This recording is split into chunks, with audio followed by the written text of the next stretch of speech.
En 2023, un groupe de néo-retraités venus prendre leur retraite dans le Médoc ont monté le premier groupe projet expérimental, annonçant les futures Zoé girondines.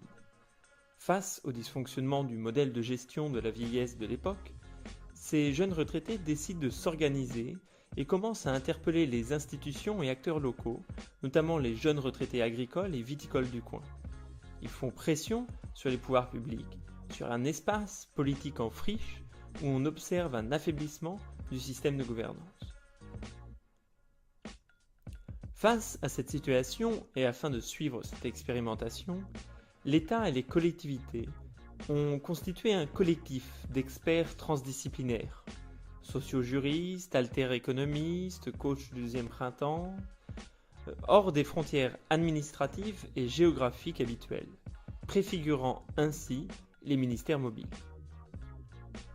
Grâce à la détermination de ce groupe de retraités, ils réussissent à fédérer autour d'eux les parties prenantes du territoire, qui s'interrogent sur la question de l'autonomie, du maintien à domicile, de la santé, de la dynamisation de la vie sociale des seniors et de la transmission des savoirs.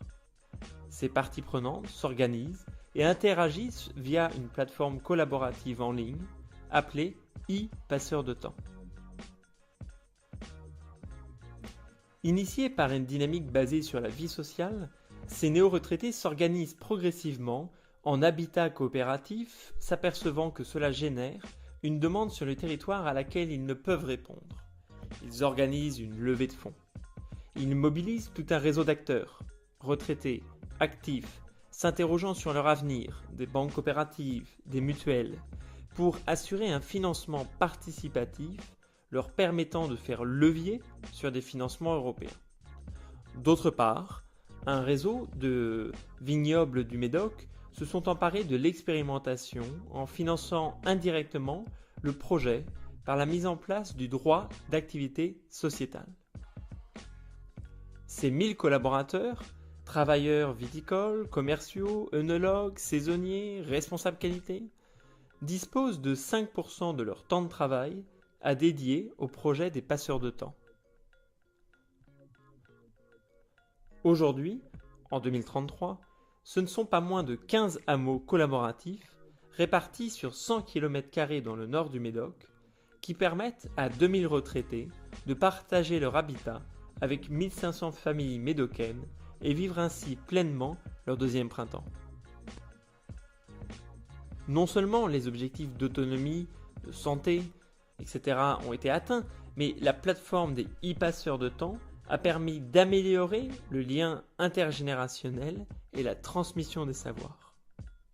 Cette plateforme, à l'origine numérique, a également donné lieu à un espace tangible de rencontres et de liens.